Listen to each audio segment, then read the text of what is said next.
नमस्कार दोस्तों, जी के अर्जुन सर यूट्यूब चैनल पे आपका एक बार फिर स्वागत है। जीआईसी प्रवक्ता हिंदी 2017 के हल प्रश्न पत्र लेकर। तो चलिए वीडियो प्रारंभ करते हैं। वीडियो प्रारंभ करने से पहले आपसे एक छोटी सी रिक्वेस्ट है, अभी तक आप हमारे चैनल पर नए हैं तो प्लीज़ इस चैनल को सब्सक्राइब करें। सब्सक्राइब करने के बाद बेल आइकन की घंटी को क्लिक करना ना भूलें, ताकि जब भी मैं अगला वीडियो अपलोड करूं उसका नोटिफिकेशन आपके मोबाइल पर सबसे पहले पहुंचे। तो चलिए वीडियो प्रारंभ करते हैं। हाँ, ये तीसरा पार्ट है और इसका एक और पार्ट बनेगा। इससे पहले भी 2 पार्ट अपलोड हो चुका है, तो उसका लिंक डिस्क्रिप्शन में दे दिया हूँ उस वीडियो का, और इसका प्लेलिस्ट का भी लिंक दे दिया हूँ। जितने भी हिंदी से संबंधित आपके वीडियो होंगे उस प्लेलिस्ट में इंक्लूड किए गए हैं। हाँ, इसके अलावा इसका पीडीएफ भी अगर आप लोग डाउनलोड करना चाहते हैं तो पीडीएफ का लिंक भी डिस्क्रिप्शन में दे दिया हूँ, वहाँ से जाकर इसका पीडीएफ भी डाउनलोड कर सकते हैं। तो चलिए वीडियो प्रारंभ करते हैं। क्वेश्चन नंबर 61 है, यानी 30 क्वेश्चन अपलोड हो चुके हैं, 61 से शुरू होगा ये। लोगन कवित कीबो खेल कारी जानो है, इस काव्य पंक्ति के रचयिता कौन है, ये पूछ रहा है इसमें।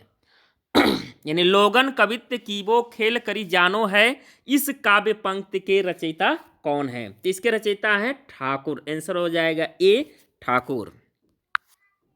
क्वेश्चन नंबर 62 है, सुर कवित सुनि कौन कवि, जो नहीं सिर चालन करे।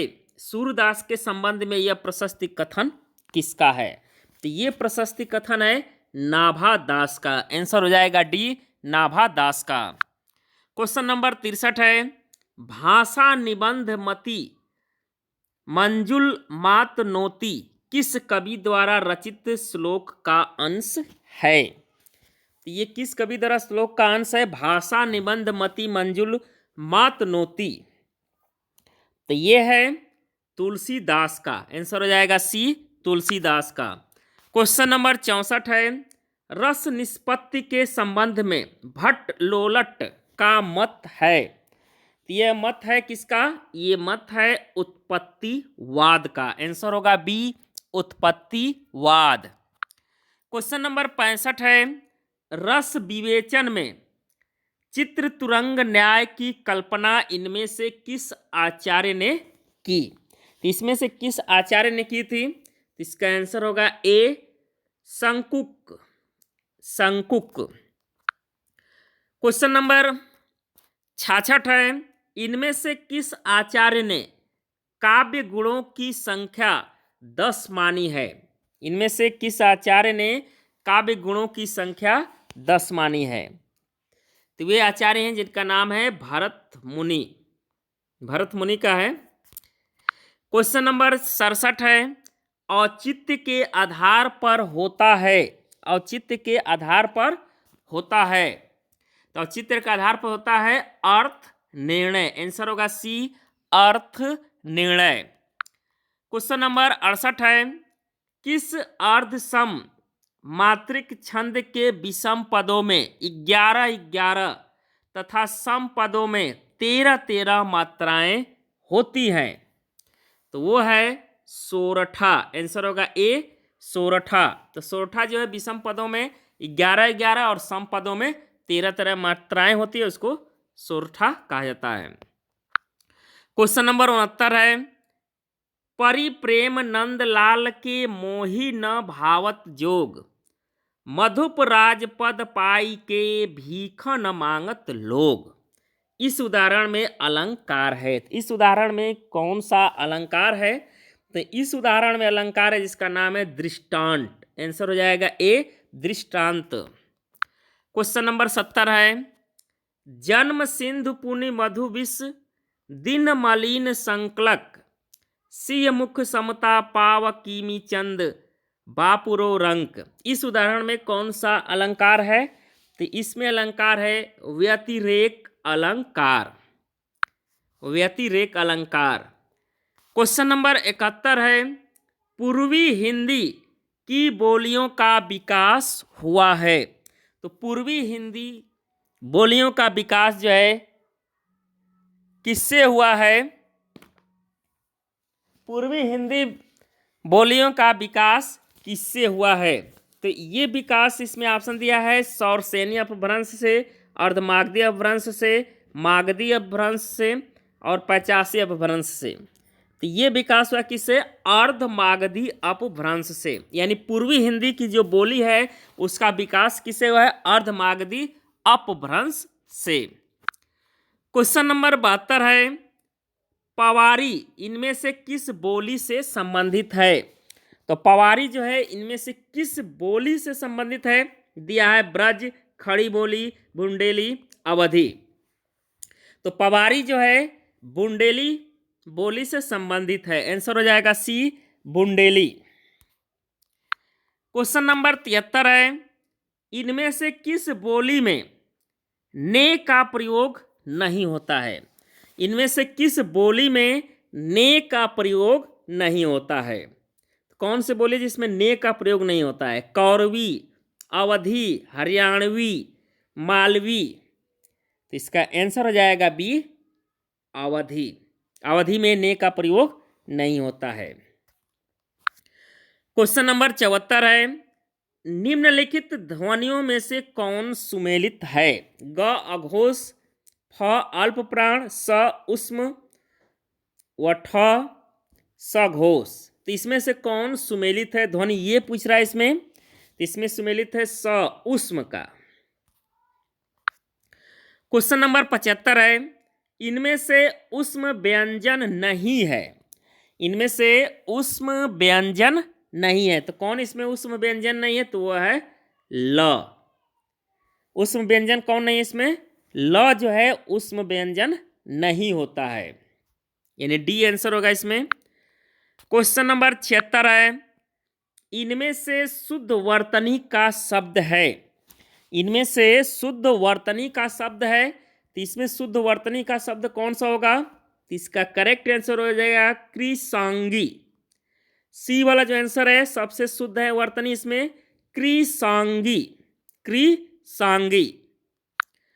क्वेश्चन नंबर 77 है, इनमें से एक शब्द की वर्तनी अशुद्ध है, वह शब्द है। यानी इसमें कौन सा एक शब्द है जो अशुद्ध है, वर्तनी है? दिया है प्रदर्शित, अहोरात्र, इक तारा, भास्कर। इसका करेक्ट आंसर हो जाएगा डी, भास्कर जो है अशुद्ध शब्द है। क्वेश्चन नंबर 78 है, इनमें से गलत वर्तनी का शब्द है। इनमें से कौन सा वर्तनी जो है गलत है 78 का? तो इसमें देखिए दिया है आधीन, ज्योत्सना, अहर्निश, अनुगृहित। तो इसमें गलत होगा आपका ये आंसर ए, यानी ये सब गलत है, वर्तनी गलत है, आधीन। क्वेश्चन नंबर 79 है, अनव्य शब्द का संधि विच्छेद है। अनव्य शब्द का संधि विच्छेद है, इसका संधि विच्छेद क्या होगा? तो इसमें करेक्ट आंसर हो जाएगा अनु प्लस वय। अनु प्लस वय शब्द जो है संधि विच्छेद सही है इसमें अनव्य का, यानी कि इसका आंसर होगा ए। क्वेश्चन नंबर 80 है, प्रत्येक शब्द में कौन सी स्वर संधि है? प्रत्येक शब्द में कौन सी स्वर संधि है? इसमें स्वर संधि होगी यण संधि।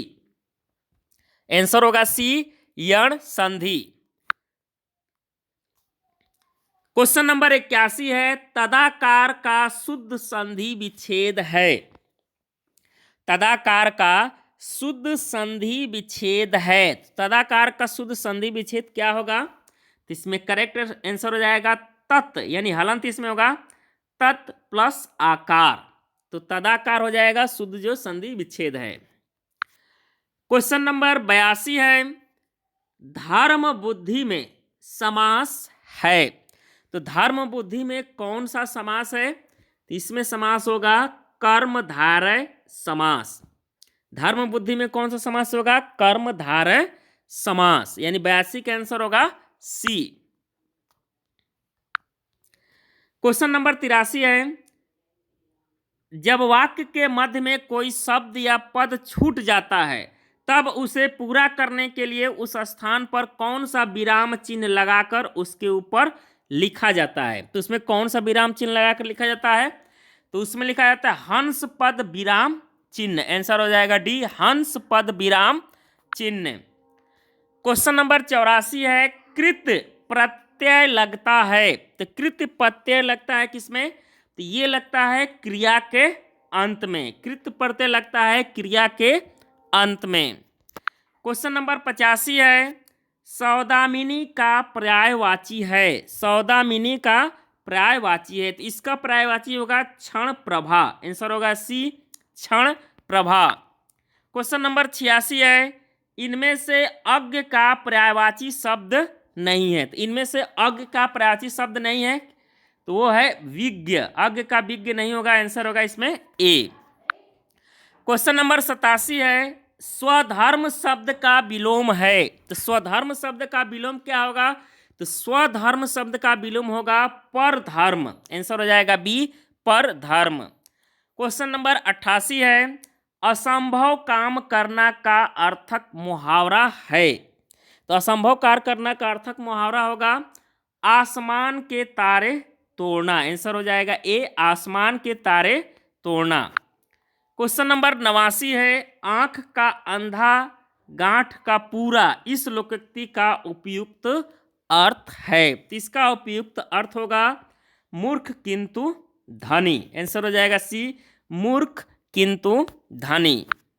क्वेश्चन नंबर 90 है और अंतिम क्वेश्चन है आज के लिए, इनमें से कौन सा शब्द सदैव बहुवचन में प्रयुक्त होता है?